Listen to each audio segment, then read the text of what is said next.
MMO fans have been patiently waiting for a game to come out and pull the genre into some new fresh territory. And while games like World of Warcraft and Final Fantasy have been scratching the itch, a lot of MMO fans are waiting for the next big thing.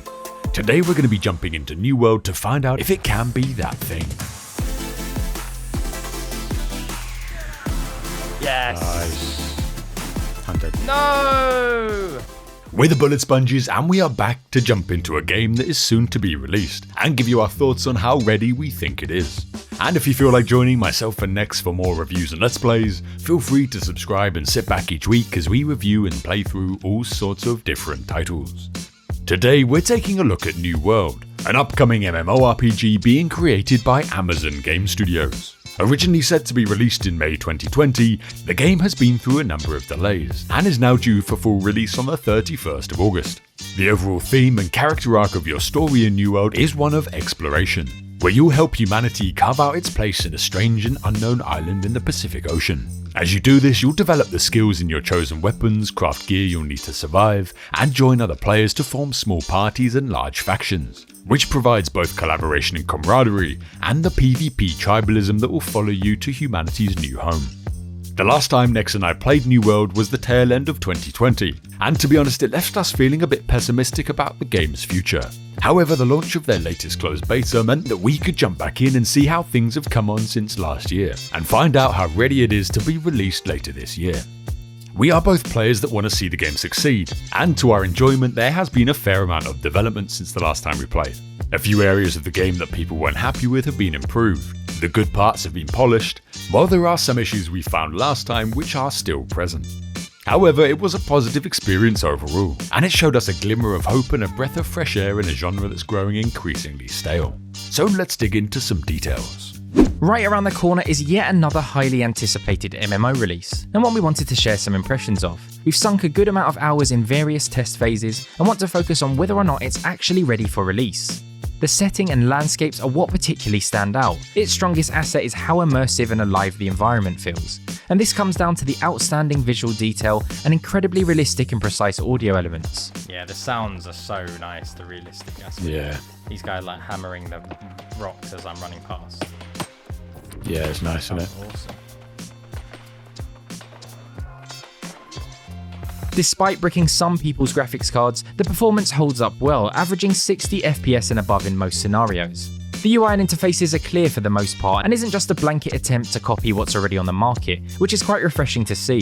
Some elements certainly take some getting used to, but they've made stylistic choices that work and should have good potential to evolve over time. We found playing with friends doesn't seem to be very accommodating for the first few hours of gameplay. Bias and I started off in areas really far from each other, and when we did finally meet there was no option to share quests or even be able to see the same quests in town at times. And the quests themselves still leave a lot to be desired, recycling the objectives of skinning a number of animals, looting a number of caches, or killing a number of mobs. What makes things worse is you'll occasionally spend a load of time just waiting for mobs to spawn, or fighting over the single opportunity to skin an animal, regardless of who's killed it.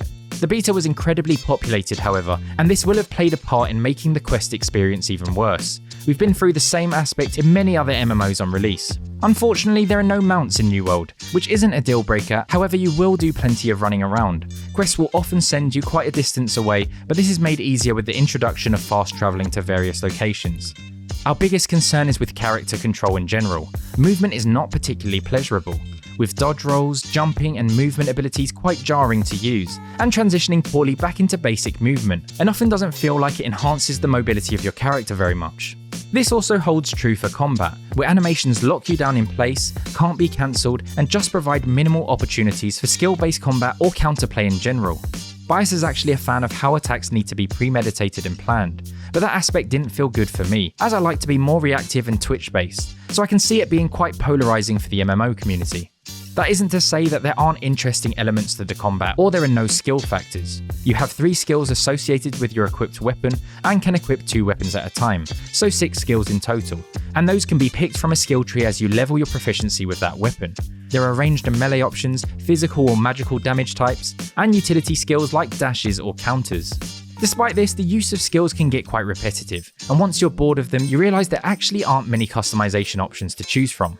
We didn't experience the proper endgame during this beta, but we pretty much sampled every element we needed. Enough to appreciate that despite not being really positive about the game mechanics, open world PvP was really fun most of the time. The simplicity of the skills means there are minimal particle effects, and this keeps you engrossed in what's going on, and you can just find yourself getting sucked into the game for long sessions at a time. This in part is due to the fluidity of the various gameplay loops. Regardless of how good or bad parts of the game are, it's all seamlessly integrated together, and you're really asking yourself what to do next. Crafting also seems really well thought out. Containers hold gatherable items, making them more meaningful than before, and the crafting experience itself is rewarding and isn't designed to dig into your playtime. There is a strong push into faction gameplay, your chosen faction being the main identifier above any character. Zones can be captured and fought over, buffing your faction. This at times produces a sense of loyalty, with people coming to each other's aid in the open world, which really adds to that already strong MMO feel you get when playing. There are a lot of design elements that encourage community, but at times it doesn't quite come to fruition. Sounds are lifelike and impactful, but everyone still feels quite separate from each other. Hearing players running around is just too prominent compared to the sounds you expect to hear in a bustling town, for example.